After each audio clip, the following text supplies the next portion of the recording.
All right, I think that's probably good. We'll start on time. Thank you for joining us. Welcome to today's research webinar, Evaluating Change in Active Transportation Volumes from Infrastructure Projects. I'm Sarah Schramer. I'm the Engagement Director with the National Center for Sustainable Transportation and also with the Institute of Transportation Studies at UC Davis. So this is just a quick little visual of some of our university partners at the NCST. The NCST is housed at ITS Davis, and it's part of the University Transportation Centers program, which is administered by US DOT. UC Davis leads the NCST consortium with partner centers at CSU Long Beach, Georgia Tech, Texas Southern, UC Riverside, the University of Southern California, and the University of Vermont. So just a couple of quick housekeeping notes as we get started.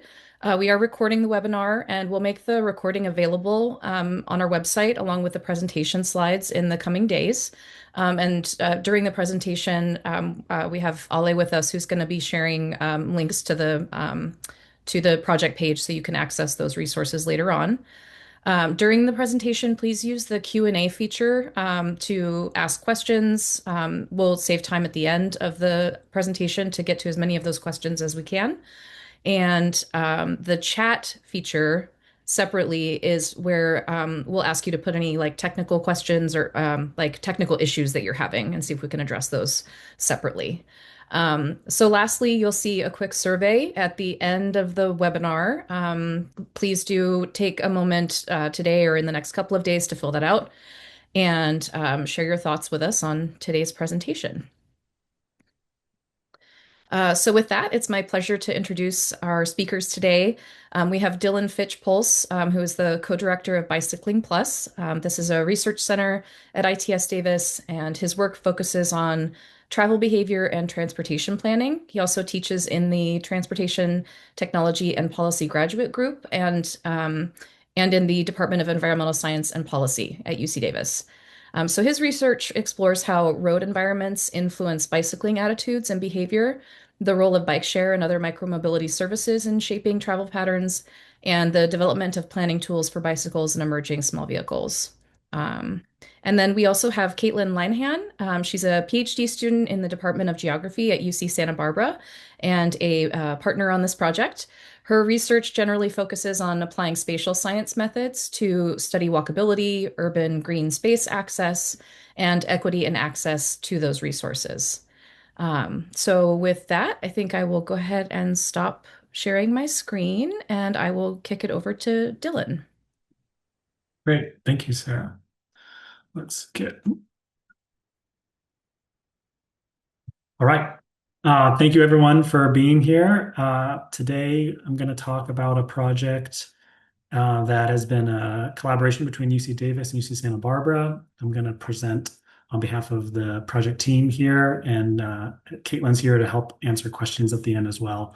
But a lot of the work was split amongst folks on this list, Caitlyn and Tristan and Dan at Santa Barbara. And then when Hossein was at UC Davis with me, and now he's moved on to Morgan State.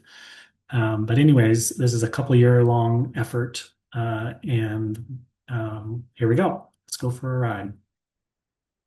Oh, that was supposed to be my cue to get the video going. There it is. Wow, that beautiful off-street path.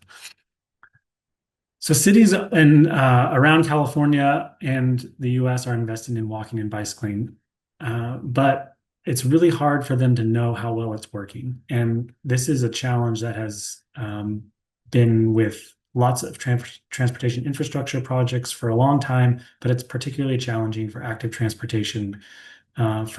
For studies that are trying to reduce driving time for investments, that's pretty easy to evaluate, but it's hard to measure how things are changing for active transportation. And so we're focused on that question, and we know cities have been investing a lot. So we're going to look at two in California, Santa Barbara and Santa Cruz, have both investing over $75 million since 2015 in projects that are supposed to help active transportation. But there's a lot of investment, but there's not a lot of time and money spent on evaluating projects, and that's partly because the effort that it would take to evaluate a project. So on the right, we've got just an idea of the effort that it takes. This is a classic study, Monsuri et al. At Portland State, and they were looking at protected lanes when protected bike lanes were growing in popularity. And they were looking at just 9 facilities and look at all the data and effort that went into it. Reviewers, hours of video footage, types of counts, survey responses. Essentially, to know the ground truth of how a project changes travel behavior for active transportation, it takes a whole research study. And we know that's not feasible for cities, and that's not necessary.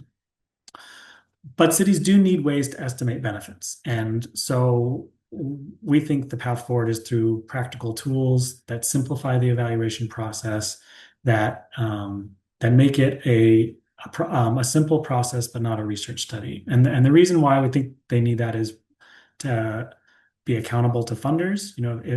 A lot of cities are acquiring grants to fund these projects, so they need to be able to make the case that these projects matter. They can use these tools to help design better projects. So if they know what works and what doesn't, and then they can also use these tools to communicate to their community about what's changing and why it benefits the community. So what we set out to do was to compare 2 different modeling approaches to estimate what happened when infrastructure projects targeting walking and bicycling went into these 2 cities. And as I mentioned before, there's a lot of work that would go into ground truthing actual change. So we don't have that for any of these projects. So this is a model to model comparison without a ground truth. But what we're trying to learn is the difference between the models and what it tells about us about the approach to take to estimating one parameter for benefits, and that is the volume change for active travel. The 2 approaches differ a little bit in the data they use and what they assume about the future. So the first approach is a traditional before and after model. It uses a direct demand model, and that is the state of the practice for a lot of local volume estimation for walking and bicycling. And it requires multi-year local count data before and after the project, and those counts need to be spread around the city. So we've got that in Santa Barbara and Santa Cruz, and so we can estimate that approach. The second approach is what we call a literature-based approach, where it uses that same direct demand model to estimate volume at baseline, so the construction year of a given project, and then it uses information from the academic literature to forecast what the project expected change is. So if the literature says you put a certain amount of protected bike lanes in, it should increase volumes by X%. It amplifies that volume and then reports the forecasted volume change. And the reason why we want to compare these 2 approaches is because approach 2 is essentially what the California Active Transportation Benefit Cost Tool uses. So if you aren't familiar with this tool, this is a tool that we've been developing for several years now and are currently in a second round revision. Hopefully the new version will be out this summer. And what this tool does is allows a user to draw their project, provide information about their project, and then it will calculate the benefits. And on the back end of this tool is a baseline estimate of walking and bicycling volume statewide. And the tool uses these estimates of changes for different infrastructure types to estimate what the benefits of the project would be. So part of this project was the reason why we began it was to better understand how well this works. So let's look at the 2 cities. We chose Santa Barbara and Santa Cruz primarily because they've been investing heavily in active transportation infrastructure, and they have count data. And so they're similar in terms of size and median incomes. Santa Cruz has a little bit more active travel, at least in walk and bike to work rates, but similar amount of investment as well. Here's a couple maps of the cities. So what we did, or what Dan did at Santa Barbara painstakingly is poured over projects. We got a lot of help from the planners at the cities to figure out what were the projects that were going in that were likely to impact walking and biking from 2018 to 2024. And we mapped those down to the link and node level. And we also got their count data. So you can see on the left is a map of Santa Barbara, where the projects are kind of heavily bike focused, the cyan color, and then pretty good spread of count data. And then on the right is a map of Santa Cruz, where the projects are much more mixed, that orange color, and not quite as dense of count data. So what we did is after we mapped all those, all the count data and all the projects, we started with a revised version of the model that's used in the California Active Transportation Benefit Cost Tool. And all the modeling work was done by our co-author, Hossein Mohayuddin. And here's the broad look at what that modeling looks like. So the models are a random forest model, which is a decision tree model, which subsamples data and subsamples predictors, features, and it estimates a decision tree over and over and over again. And then it aggregates the estimation to produce a result. And so it's, again, modeling bike volumes, and the bike volumes are at link level, and the pedestrian volumes are at intersection level, because all of the intersection counts that we had were, or all the pedestrian counts were at intersections. So the local counts and statewide counts are used to train the models. And then our primary predictor that varies by space and time is Strava Metro. So we used the bicycle activity on the network to predict the volumes, and we actually used the bike volumes to predict the ped counts too, because we found that there was a moderate correlation between the two, and there was not very strong correlation between the walking and running counts that Strava Metro has and pedestrian volumes. Several other variables were used that are likely to influence active travel. These are census data, network accessibility measures, crash data, and lots of built environment and weather data. So we stacked all this on in an annual style model. So we're producing annual average estimates. Okay, let's look at the projects. So if we look at we looked at 21 projects with lots of different infrastructure elements. And in Santa Cruz and Santa Barbara, you can see a lot of similar interventions. The main difference is in Santa Barbara, we see a lot of bike boulevards and road diets that we don't see in Santa Cruz. But otherwise, they're using all the available tools that we know impact walking and biking. And so they're pretty similar in terms of their approach. Okay, the difference between the two models. So the first model is the same model, but we take it and we take all the data, we run it through the random forest, and we predict annual estimates 2019, 2020, all the way up to 2023 or 2024 actually. So those annual estimates become our ability to do before after calculations for any given project. So that last box that says predicted after minus before volume, that depends on the project. For a given project that was, say, built in 2020, then we would use the 2019 data as the before, and then we randomly sample data in the after period and the before period to estimate the before and after change. So we bootstrap that as well, just like the random forest model is bootstrapping by the features. We bootstrap the predictions, so we get this average after minus before volume change. So that's our before after estimate.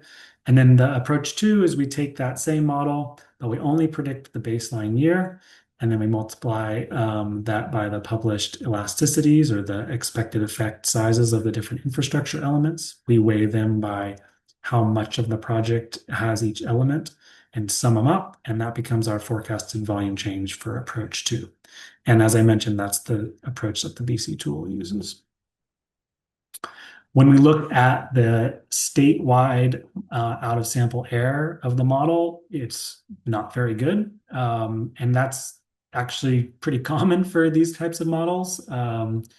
We see that the bike model misses by about 67 bikes per day, and the pedestrian model by quite a bit, 929. These are the mean absolute errors. The mean absolute errors can be really high, partly because in some count locations, the volumes are just really large. So you can imagine and this model is trained on some intersections that receive thousands and thousands of pedestrians a day, that if it misses by a few thousand, then it's going to really raise the mean absolute error. But this is kind of in line with what you would expect the model fit to be in practice. There definitely are published models that are better, but nonetheless, it's an okay estimate, and that's what we're aiming for, something that is good enough. I'm going to give you the main result now, and then I'm going to talk through the details. The main result is that in the aggregate, both models or both approaches perform similarly. That is, if you take the estimates for all the projects and you compare them against the other estimates, they're almost equivalent. But they can diverge quite substantially for some projects. So at the project level, they can be quite different. And I'm going to spend most of the rest of the time talking about that. So on the left is a plot of the estimated total annual bike volume change for these given projects, and all the projects are lined up on the y-axis. The orange diamond is the before and after estimate mean change, and there's a little error bar there to estimate the range. And then the black point and error bars is the elasticity approach, or the approach that the BC tool would use. So if we look at these projects, we see a really large mean difference over 3,000 bikes per year, but on the median, it's not so bad, down to 85 bikes per year. And that's pretty clear from the fact that most of these estimates are kind of stacked near zero. That is, both the before and after estimate and the elasticity estimate suggest not a lot of change in bicycling volume from the projects. But where we see some big discrepancies, especially for bike volumes, are when projects have a lot of volume. So that's where in most cases, not all cases, but in most cases, the elasticity approach is producing greater estimates than the before and after. If we look at pedestrian volume, so same plot, but this is pedestrian volume, we see that it's even more stacked near zero. And that's primarily because pedestrian projects are often designed to make walking safer, not necessarily to grow pedestrian demand, right? Pedestrian demand is more concentrated around changes in land use, not necessarily network features. There is evidence that sidewalks and a few other interventions increase demand, but both the before and after estimates and the elasticity approach suggest these projects don't change walking demand too much. Where they do differ, though, is in both extremes. So when the pedestrian volume is really high, or when the before and after estimate estimates a negative change, which the elasticity approach would never do. And that's likely because there are other changes going on in these areas that are, or the model has not quite learned what's going on in these areas to accurately predict it. There's not a lot of theoretical evidence why pedestrian volume would decline because of any of these types of interventions. Okay, so we can see that in the aggregate, the two approaches work quite well together.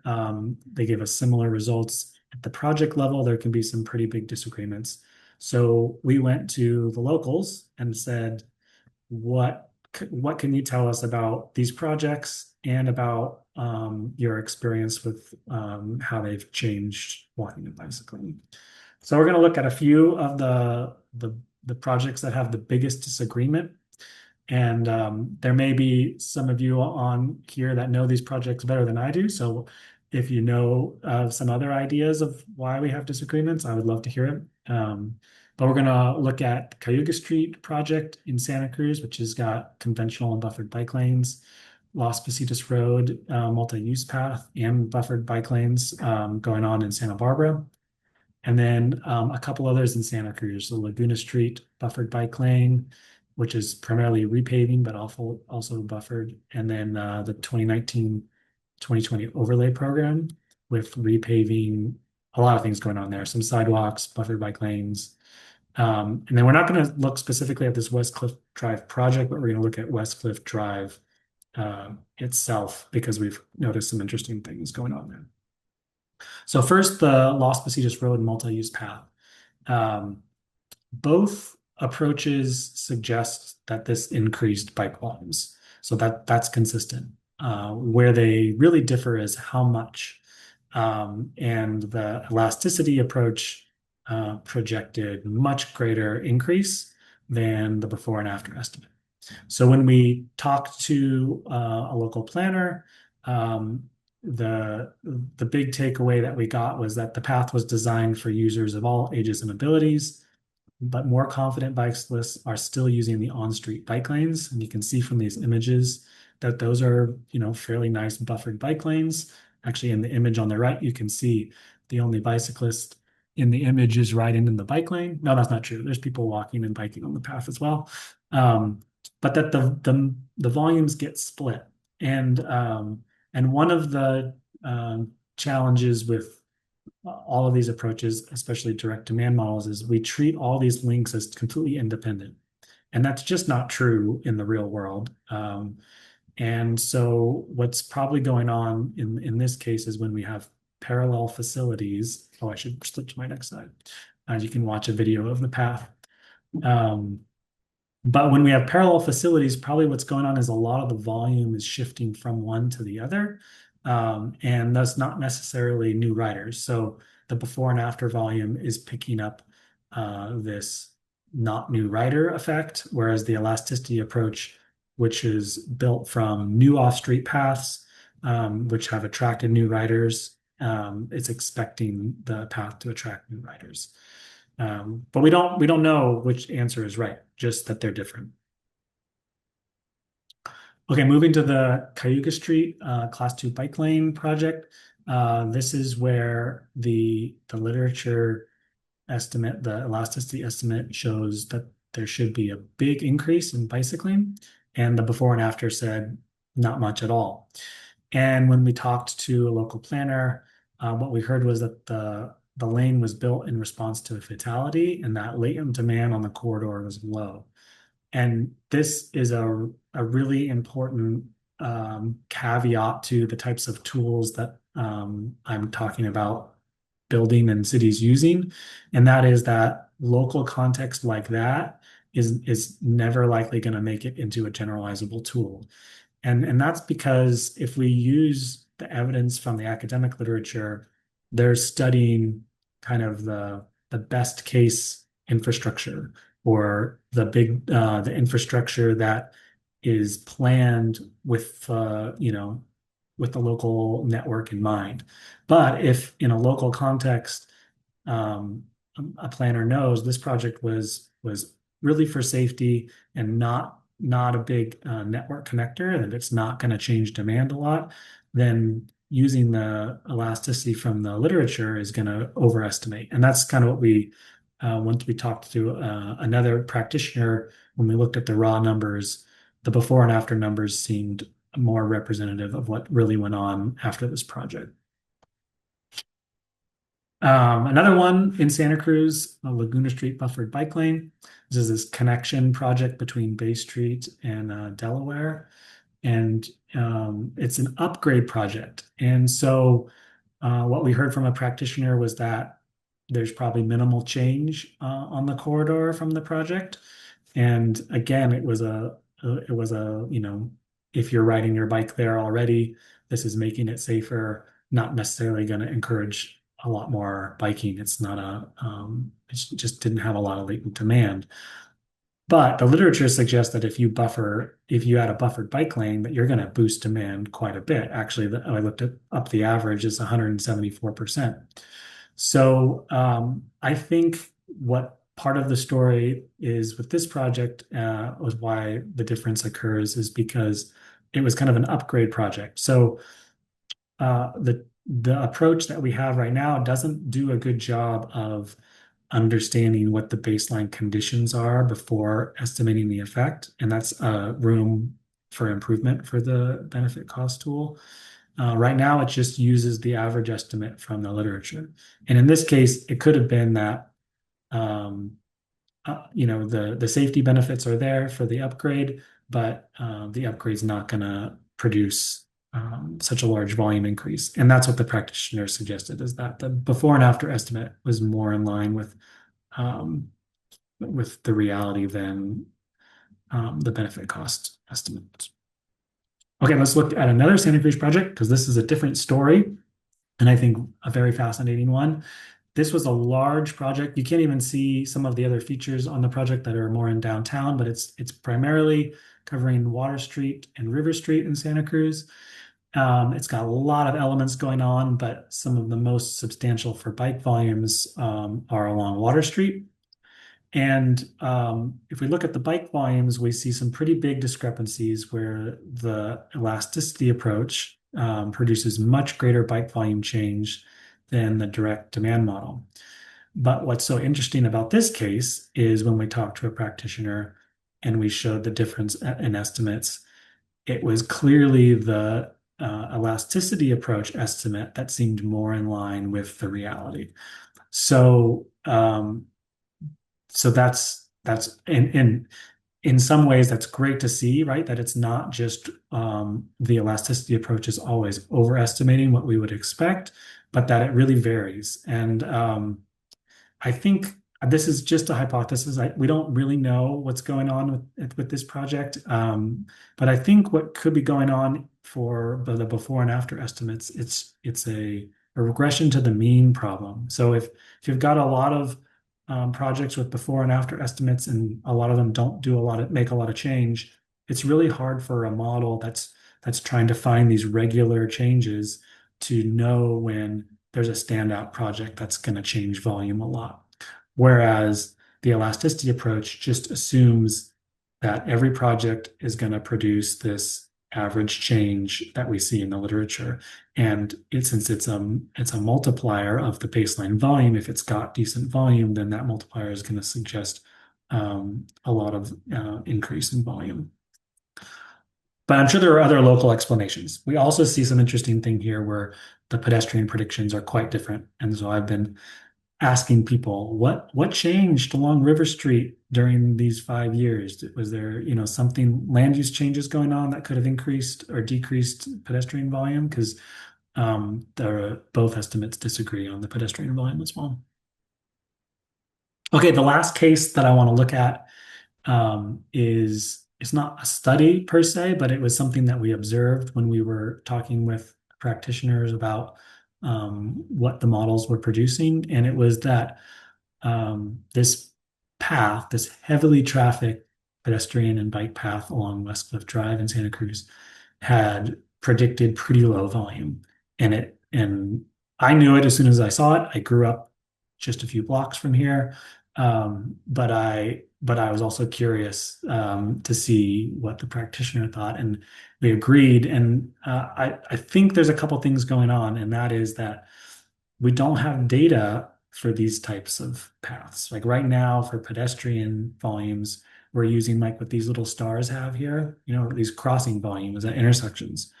But for long linear features that don't have a lot of intersections, they don't get counted. So we're heavily biased towards intersection counts for pedestrians, and that means paths. Unless we get more continuous counters on paths, we're gonna undercount, underestimate the volumes on paths, and that goes for both before and after estimates or these elasticity-based estimates. They're gonna just have the wrong baseline, and I think that's what we see on Westcliff Drive. There's also an added complexity with walking in that people walk all over the place, whether they're informal paths that are parallel, um, crossings that are not really crossings. So pedestrian movements are just harder to count, and so we're gonna we may undercount pedestrians even when we have count stations. Okay, so what does this mean for how to use these tools? I think that when local count data is available before and after projects to do retrospective evaluation, it makes a lot of sense to do the before and after estimate. And we are currently, as a separate project, producing some guidance on how to do that, how to estimate volume change at a project level as a part of the California Active Transportation Data Portal that UC Berkeley is leading. But there's some risk, and the risk is that it takes time to see change in demand, and that time also means there's opportunity for external shocks to demand. So whether that's changes in land use or other changes to the transportation system, and that before and after evaluation is subject to those changes as well. And you can't tease out whether those changes are due to the project itself or whether they're due to some external cause. So there is some risk, and there's also this risk that of regression to the mean. I think that especially if you're borrowing from count data around the city. On the literature-based model or the elasticity approach, when local count data is limited, or you're before a project before the project has been implemented, then this is the best that you have. And our result that suggested that in the aggregate, the results produce similar results, I think is really encouraging. That means when you're evaluating a portfolio of a lot of projects, then you're going to be in much safer territory than if you start to try to compare one project against another. In some cases, that comparison may be valid, but in others, it might not. And I think the other thing that's nice about the elasticity approach is that it's got this theoretical consistency, that it's not going to produce negative numbers, negative change, whereas if you do before and after, you could very well see negative change. It just depends on how much data you're collecting and all these external factors that could be influencing volume. So there's several challenges for the elasticity approach, and some of which I think will be addressed in the new revision for the California Active Transportation Benefit Cost Tool. The first is that multi-use paths need their own model. They can't use this baseline plus elasticity approach. So we're trying to implement that now. Projects that have a lot of different interventions or they're co-located with other projects become really hard to evaluate. And, I think a lot of work needs to still go into figuring out how to handle that one. And then we see that in general for this elasticity approach, that when projects have a high existing bike volume, the results are going to skew higher than the before and after estimate. Whether that's the true change or not, that leads us to number 4, which is that you really need local context to know. And I think that in this experience, it's very clear that people who have been there to these projects, they've observed the changes, they have a good sense of the order of magnitude of which approach works and which approach didn't. Okay, so what do we think broadly this means for evaluating active transportation projects? The first is just very clear that we need sustained count programs, long-term consistent counts.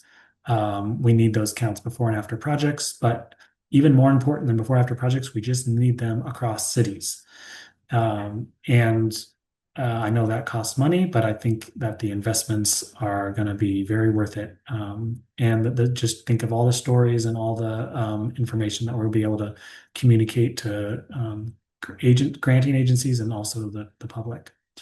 Local context could be better integrated into these models. The model that we currently have includes network connectivity, but it doesn't moderate the effect of any of these projects by that connectivity. So what I mean by that is if it's a gap filling project, um, the baseline estimate will be influenced by the fact that it's got this gap. Um, but the effect of closing the gap is not in the model. And so I think more work could be done into that, especially because we know gap filling projects are particularly helpful for increasing volumes. And then finally, local knowledge of the projects, interviews, surveys, all the qualitative information that we know matters.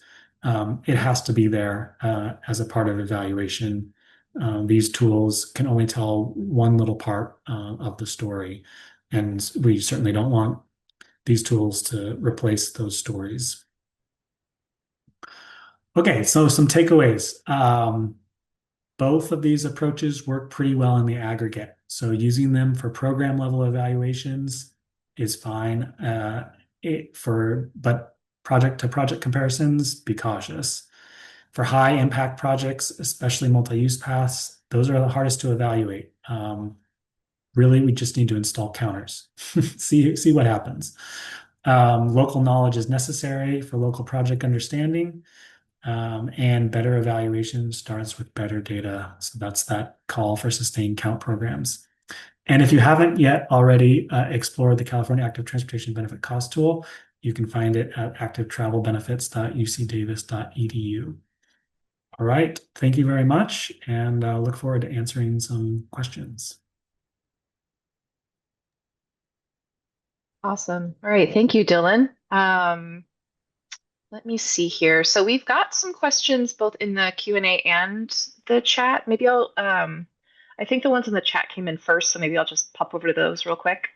Sure. Let me see here. So we've got one from Zach Appleton. Definitionally, does bike to work in these models include a variety of micromobility platforms, or is it strictly a conventional acoustic bicycle ridden by a single rider?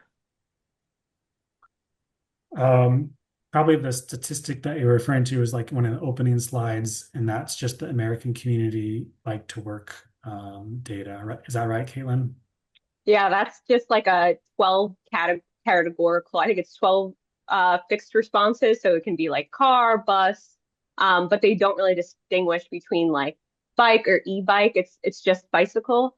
They do have like motorcycle, but we're thinking that a lot of those micro mobility things people would slot into the type bicycle, but we truly don't know. Other people can be putting, like some of these more micro mobility things just under other. So we're assuming some of that could slots into biking, but not all of it. Okay. Let me see. A comment from Michael Williams. The tyranny of small numbers implies to me that this approach would have a high error rate if it was applied to rural or small towns. It would tend to be swamped by local and contextual factors. Can you comment on that? Yeah, really great point. When we were first working on the BC tool, this came up a lot, and what we decided to do is to create like an output that was not the absolute, but it was like a normalized by population or by jobs, so that you had this relative change. But I think that still doesn't get around the tyranny of small numbers of what you're saying, Michael. I think that most of the count data, especially the bike count data, comes from big cities, comes from cities that are investing in count programs. Not all. We've got count data in several rural Caltrans districts, but it's definitely biased towards the cities. The pedestrian count data is a little bit more spatially distributed, but again, the signal to noise is it's different in rural places. So I completely agree that our evaluation thus far is in these two cities. It's definitely not generalizable to every city. And I think particularly not generalizable to rural communities. Great. Thanks, Dylan. Okay, I'm going to pop over to the Q&A now. Let's see, the first one. Not all count data is equal. Can you talk about the minimum requirements recommended for count data to be used, such as the number of locations, number of count days, count method, or a resource you recommend for planning quality bike counts? Yeah, great question. We there's a federal guide that suggests you need 2 weeks of data, 2 week long, no more short term. You need 2 weeks. That's a pretty heavy lift. The new guidelines for the ATP program are 1 week before and 1 week after. Um, so I think that well, it's a difficult question. I think continuous counters are clearly the direction that we need to be moving in, but they're expensive, and so shorter term counts may still play an important role, but I don't think we don't want to be doing these 2 hour peak counts. They don't really help.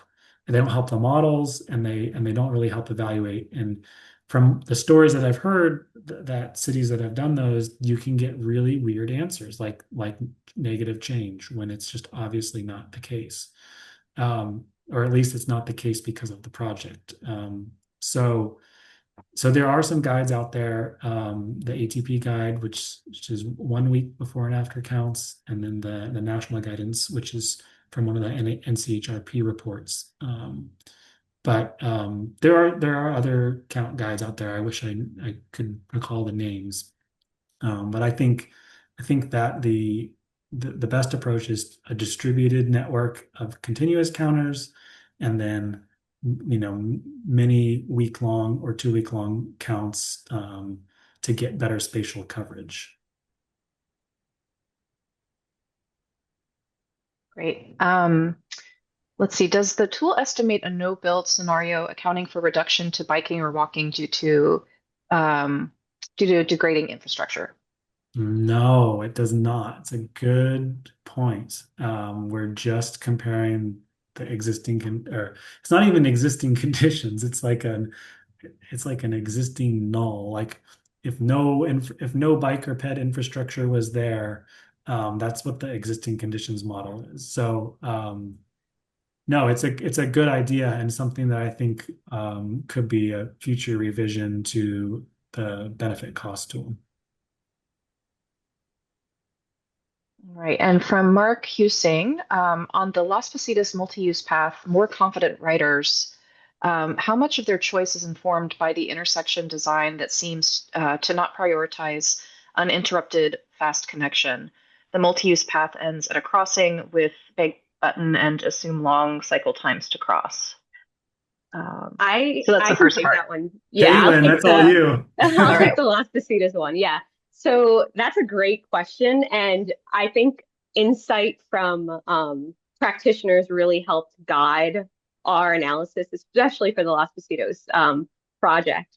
And what we really saw was that if there are more confident riders, people who are used to using the on-street bike path, they tended to we people theorize that they tend to stay if it's within their comfort level. But definitely, like the interruptedness of like a beg button can definitely slow riders down on the multi-use path. But I do still think that more confident riders are kind of opting into the on-street bike paths if they feel more confident. But I also think the multi-use path has just allowed for more people who are a little less comfortable to access those. But I think the beg button can kind of deter that as well. And probably a great case of where these types of models could never touch that question, but really you need an intercept survey. You got to ask people, did you go here because you wanted to go here, or because you didn't want to wait for a 2 minute traffic signal cycle to get to the place that you really wanted to go to? Yeah. And we have a follow-up question also from Mark on the paint protected bike lanes that run in the door zone in Santa Cruz on wide roads. were you surprised to see no increase in bike volumes? Do you think that parking protected bike lanes at these locations would have increased the safety for cyclists and therefore increased the mode shift more? Oh, I wish I knew the area you're discussing better. And it's one of those things where every one of these projects we could sit down with people who ride them and figure out, why the models aren't jiving with what the experience is.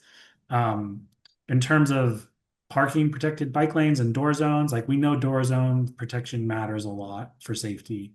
And anyone who's been doored or has had a near miss with a door is afraid of doors, right? Like you're really careful. And that definitely can cause detouring. And so it could be a reason why the volumes were lower. Um, I think parking protected lanes, when done well with extra buffers, can can be safe and definitely. The problem in the literature though is that there's not a lot of differentiation between all the different designs of all these things. It's like we just lump it into like protected bike lane. And so if you look at the link that I sent or put in the chat on the review paper that I wrote last year, we've got this range of expected effects for protected bike lanes, and it's huge. It's like, I don't know, I can't remember what it is, 0 to 500% change in volume. I think some of that has to do with the context of where these studies were done, but some of it has to do with the design elements that are just, unfortunately, we don't know. We have intuition about it and we have design guides that help us, but a lot of it comes down to engineering judgment, and we can't really capture that in these studies yet. So maybe we will in the future, but it's a good point. And again, I think whoever made the comment, probably your experience would be more would be better than what our model could produce. Okay, thank you. And do you see any opportunities to quantitatively incorporate contextual factors such as the before condition of the infrastructure, surrounding infrastructure connectivity to or from key origins or destinations, coordinated amenities, quality of the new infrastructure, thinking of new bike lanes with bumps or cracks? Yeah, these are all really good ideas. I think the accessibility one, I mentioned that it's in there as a baseline predictor of baseline volume, but it's not in there to moderate the effect of an intervention. I think that we could improve that. I think a lot of these more design-oriented things, they come down to uh, a balance between, do we want to have academic evidence for the feature, or do we want to bake in some engineering judgment into the tool? And thus far, we have kind of stayed away from that. We have just made the tool reflective of what we have in the literature. But with that being said, the local context and the design matters a lot. We know that. And oftentimes when we go to present the tool, that's the first thing that people want to know. Well, how does it account for the fact that my project is right here and this is going on here? And the answer is it can't. And so that's why I think one of the big takeaways from this study is that you want to be really careful when you do project to project comparisons, and never just treat the project comparisons as, oh, well, the tool says this for this project and the tool says this, and this one's benefits are better, so we're going to choose that one. It needs to get paired with all the narratives, all the other data that help explain what the project is doing or what it could do if it's a proposed project. So I don't know if the tool will ever get to the point to handle things like design elements in slowing speeds. I think if we have studies that evaluate the effectiveness of those treatments, then yes, we can get that into a tool. But yeah, that's my long-winded answer for that one. Thank you. We just had a little comment of appreciation from Mark. Thank you both for your detailed answers. Not all protections are equal, but not captured in the data. So I'm going to mark that as answered. And then another question from Zach. In the need for data generation, do you think there's a part to play in quick and dirty data collection from citizen science that could fill the gaps? Oh, good question. Um, yes, I do. I don't know what that looks like. There was this counting firm or a technology firm out of the Netherlands, and I can't remember what they're called, but this was part of their vision, and it was like this little sensor that you get citizens to.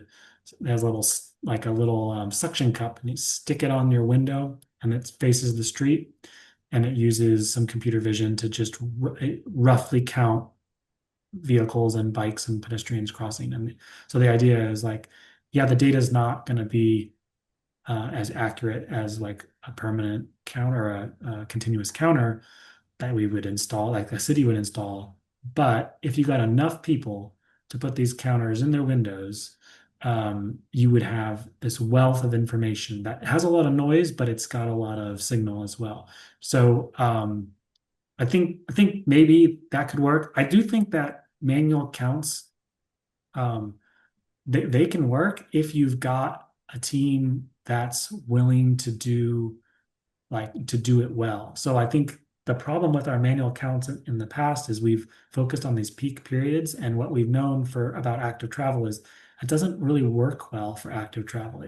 People bike and walk throughout the day, and it's not about congestion. So it's not about a peak. It's about monitoring um, overall. So like, if you got a team that could rotate and count, for a week, that could work. And then the other thing I'll say about manual counts, and there's some benefits to them, like you can observe things that continuous counters count, like helmet use and gender split and things like that. But also you can target the times of day uh, that are most concerning. So if you're interested in the safety, like you may be counting pedestrians in the night hours because that's where a lot of pedestrians are injured. So I think targeted studies, then yes, citizen science can definitely play a role. And I think if it's designed well, it can still play a role. It's just got to be well thought out. All right, and here's the last question that we have in the Q&A. Is it appropriate to use your models as part of an evaluation and prioritization effort when generating a number of projects for an active transportation plan, or should it only be used in a post-installation analysis? Good question. I want to answer yes, but I think our research is showing that you can't just look at these numbers to compare projects. You got to look at other things about the project. So pre-installation, um, I would say it's probably better. It's a better use of the tool to figure out to look at the benefits of different interventions within a project footprint than it is to compare one project footprint to another. Um, that is, if you're considering putting a bike lane versus a protected bike lane on the same project, the tool will do it. It'll borrow from the literature and tell you how much benefit you're going to get from either of those. But the local context matters a lot, and for project to project comparison, and that's where I think you need to be cautious. I think it's still great to use it as a part of a project prioritization. I just wouldn't rely on it as the tool for your project prioritization. All right, thanks, Dylan. And we had Mark follow up with a link to a citizen science counter, just for reference for everyone on the call. Nice. Yeah, and let's see. So we've got about 5 minutes. I don't know if Dylan and Caitlin, if you have any interest in getting to a few of those questions that we had submitted during registration. Does that work for Yeah. you? Yeah, There were sure. just I there were forgot just what a they are, but couple. go ahead. Yeah. Yeah. Yeah. Okay, so one was, could the tool be adapted for measuring economic development or rider household wealth protection? Yeah, that we have I have been interested in the economic development piece, but I think in our review of the literature, it's kind of mixed and it's really hard to tell. And it gets into equity concerns very quickly because a lot of studies look at like say property value changes. I think it could, but thus far we've avoided it as a benefit. Although I think in the future it would be a good idea to open that up again. All right. And can we compare projects by elements, like marked crossings versus hawk beacons, buffered bike lanes versus separated bike lanes, et cetera? Yeah, so I think that's where the tool could be pretty helpful, especially if really can't decide whether you want to spend the extra money on a protected lane, or you've got a certain budget and you know the types of things that you can spend with that budget and you can play around with the tool to say, well, if I put, this many rapid flashing beacons, what kind of safety benefit do I get compared to something else? I mean, I think a lot of engineering judgment knows this stuff well, but when you've got a large project with a lot of areas that you're trying to treat, I think it can help you get a sense of a lot of the different benefits. I will say we're talking all about project volume increases, but the tool produces estimates of safety benefits, and then it also produces estimates of um, increases in public health from being more active, and then the revision that will hopefully be done this summer will monetize all these benefits. So you get some kind of unified scale to understand um, the different treatments. Great. Um, let's see here. So, with recent increase in bicycle accidents, do you advocate for more dedicated right-of-way for bicycles? Yes. I think we've done a pretty poor job of investing in protected facilities for bikes, and there's some historical reasons for that. I think that maybe that question comes also from we do see rising in California we see some slight declines in injuries and deaths for bicyclists, but in general they're rising. And I think some of that has to do with our focus on making cars safer and not people walking and biking. But I think related to that question is the emerging question that I think is very relevant for our two case studies, which is um, these emerging modes that are, if they're e-bikes, then they're in the bike lanes, but there are these vehicles that are illegal and that they clearly should be more operated like a motorcycle. So it's going to be trickier as we move forward. It's not simply, oh, you've got a protected lane, you're good. Um, I think with the wider variety of vehicles, it's going to make that question a little harder to answer. Okay, great. Thank you. And any last comments or thoughts from either of you, Dylan or Caitlin, before we wrap up? We've got about a minute left. Caitlin, anything? No, I just want to thank everyone for attending and coming to hear us share about this work. If you have any questions, I don't have our emails on the slide, so we can drop them in the chat. Or I think we already did. Yeah. okay, Yeah, perfect. Thank you.